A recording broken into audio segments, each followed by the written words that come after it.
Okay, I'm doing my first podcast, people. I went to Skinny Artist for a little bit of moral support this morning, and he said, you put podcast up on your website. So it's a good thing I did Brendan Granville's little workshop on how to use your mobile phone to do shit. So yeah, I've got a bit of gear here. Got your monkey grip, but I don't have a tripod, so I'm going to stick it on the seat so you can see what I'm doing while I'm yakking on. I'm working on a few paper mache things here. Well, talk about that later. But first I've got to get the equipment. I'm going to wear a mic thing. Look at this. God, save us. We have to unravel all that. I'm going to do that when I'm just showing it to you because then I'll unravel it all. There's a little mic here that I can wear near me. And then I plug this thing into my phone and I'm away. So give me a tick. Okay, so I've got the thing set up. I've got a box on top of the stool now. Get a bit of height. I'm just holding the mic. I've got airplane mode on the phone so that if someone calls me, it's not going to stop the thing. What I haven't done is plug power into the phone. So I'm 98% charged, so it should go for a wee bit and before running out of juice. So I get to rev it on about what it's like being an artist, haha, while I keep myself occupied doing art stuff. Okay, I'm going to walk over. This is my little test thing. I'm going to walk over to where I'm going to stand and then come back and test that I got something in the picture. Here I am. Okay, I'm going to work in here while I'm yakking. Okay, this is my test bit. Hang on. Let's check it now.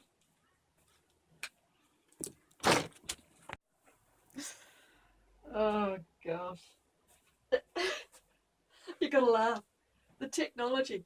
You have to get organised with the technology before you can even get down to the nitty gritty. Brandon Granville. We took this one course where I learned about how to do it. Okay. Got rid of that bright sunlight. I still don't think this mic is working. What have I done wrong? Don't care. I'm just going to keep going and let the phone pick up the sound. I'm not even going to stop now and check. Okay. Here's my Stanley knife. Look, I'm just working on paper mache stuff. Don't ask me why. Look, I just got to do something. And I'm sick of canvases. But I do want to put something on the wall, art objects. So I'm just making these cardboard paper mache art objects. And I'm covering them in mortar grouting to give some sort of weight and texture to it. No idea what I'm doing, but I'm enjoying doing it. Finding problems, being challenged by problems and solving them. That's art. I have no idea the end result. I have a vague idea actually. I have a plan, a vision, and I'm just making them work. And I'm just making holes in this thing because I realized that as it stands, it's a bit boring. So I've decided to make sticky out pointy things, give it a bit more edginess. I get irritated by the blandness of my art, and I want to get a bit edgy. Anyway, what made me set this whole process up this morning is this business of being an artist. I went on to Skinny Artist this morning. Where's my standing knife? I went on to Skinny Artist this morning, and they asked for a little survey, So I quite like doing surveys, so I did a few. I need a clip. And right at the end it says, what's in your way? What's in the way of your creativity? What issues are there about you being an artist? Oh, God. So I wrote down a few things, and they're quite negative. I was kind of overwhelmed by how negative I am. Oh, I've got to change the blade now. And how whingy I am as an artist, how whingy I feel about everything. And probably not alone in this frustration about being an artist. One of the things I said was, that as artists you have to do hat work in order to pay the rent. And I found doing hat work takes all your energy. You've been paid rubbish money, so you might spend 4 or 5 days a week or 25 hours a week or something earning a tiny amount of money, and it drains you completely, all your energy. And I've done this, all my life, earned little. I've trained at various things, and in the end I've said, I'm not young, not grey hair, and I've had enough. I want to do my art. You can all go to hell, because it's not about me indulging, and having a good time. It's about making stuff keeps you sane. Because I don't know about you, but it seems to me that arty types, can't get this blade in my stabbing knife.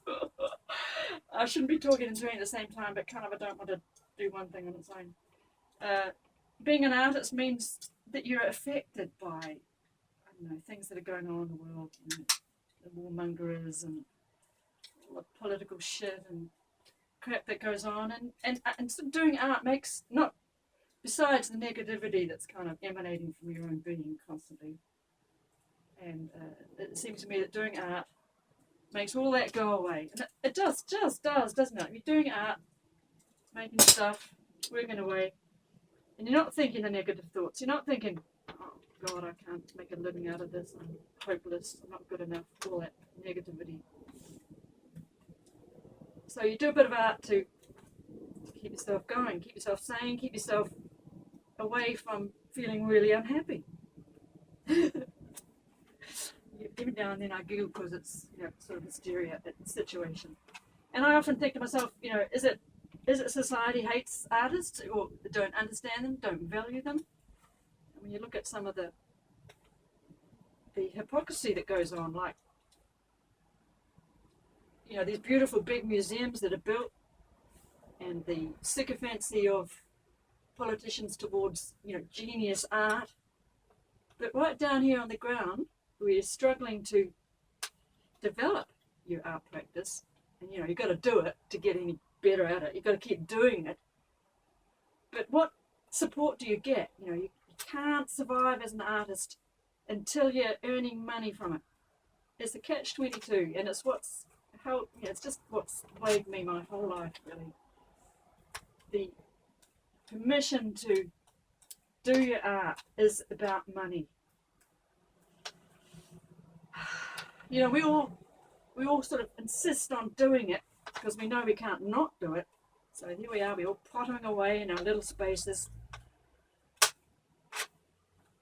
slowly getting better at it, bit by bit, while holding down some other job that you're not really, your heart's not in. Especially if it's some hat job at the bottom of the rung of the ladder somewhere. Oh God, I've done a few of those. I have tales to tell about what it's like working at the bottom of the ladder. Oh my goodness. And I'm getting to the age now where I'm losing energy to be political and activist, but at the same time, I did a really good paper mache job on this, so cutting a hole in it is quite challenging. Going through a few blades. Anyway, I'm not sure you can hear me speaking when I edit it. I'll turn up the volume. Where was I? I am a political animal. I really have strong political thoughts about the status of artists, the value of artists. But I'm going to stop for now because I'm kind of losing direction. And I don't know what the Skinny Artist guy said, that the first few of these podcast thingies, you'll think we're hopeless. Oh my God! Are you into paper mache? Because I did a layer of this paper mache stuff, which was a mixture of toilet paper, glue. This is really beautiful. I think it's called paper clay or something. It's really solid, marvelous stuff. But what I really need is is an little electric saw that goes in like that. Oh well. Anyway, I'm off topic. God knows what the topic was. What was the topic? How to keep functioning as an artist when you're an out and out failure. I think that's the topic. Because I am a total failure because I'm not earning money. So you get this sort of feedback loop. You're not earning money from your art, therefore you're shit at it, you're no good at it. So, why don't stop? Just stop, you stupid twit. Why are you still insisting on pottering around on your bed, in your bedroom? Oh, you must be daft. One of the other things I said on Skinny Artist Survey was you get pressure from your family. They say, oh, you're so good at this. They just can't understand why you're not earning money from your art. And it's probably, not getting it out there. But, you can go round and round in circles. And I suppose I should fantasize about what will it look like, a society that supports artists. We've got pretty conservative governments here in Australia now. It's 2014 and we've got Tony Abbott up top and we've got Campbell Newman locally here in Brisbane. And they're both fascist right-wingers. And they pay a token thing to art. Oh yeah, we better have art, opera and stuff. So we'll keep the money flowing in. We'll put the kibosh on all the street level, on the people level art. The little community grants, the little projects. They're not necessary for the well-being of our country, and they're just sucking out cash. It's just, a tiny amount of cash. I learned another blade. So, ground level art. And don't get me started on street art. Don't get me started. This is a whole nother topic of conversation is what's going on the street. I think this whole idea of society demanding that artists work quietly away in their studios until they are successful enough to be seen is stupid. And street art is the most wonderful development that we've seen in a long time because it's bringing artists out of their little garrets and saying it's okay to be an artist in this society. Show us your stuff. We don't mind. But, all this vilification of people who are putting their stuff on the street is just the whole confusion about vandalism. God's sake, nothing's destroyed when someone paints something on a wall. Nothing. Nothing is destroyed. It's not vandalism. Nothing is destroyed. It's enhanced, if anything, and it gives a lot of pleasure to a lot of people. This is really horrid, this hole. So I have to retrofit a bit of cardboard down here because having gone backwards, I'm going to have to figure out how to make this strong. So I've got one thing sticking out there. Oh, I don't know what I'm doing or whether it's going to work. But that's half the fun. Half the fun of doing artwork is being confronted with problems and chaos, what's more. Absolute chaos. And sorting it out and reaching a resolution. And for people who find they can't do that in society, in their job, and they have no power over decisions being made by politicians, you resort to art because you do have agency there. You can make decisions. You can solve problems at this level. And that's why art's a good thing to do. This whole idea of, you have to have talent, you have to be talented. That's just such rubbish. Oh, it makes me mad. You have to... You've got no right to be an artist unless you're super talented. And then you're awesome and everybody bows down to you. Oh. Anyway, enough whinging. I'm going to stop this podcast now and see how it all went. Edit it in something. Audacity or Premiere Pro or something. Put it all together so it's a bit nicer. And that's my first podcast. Thanks for listening, guys. I'll get a bit more coherent and organised as to subject.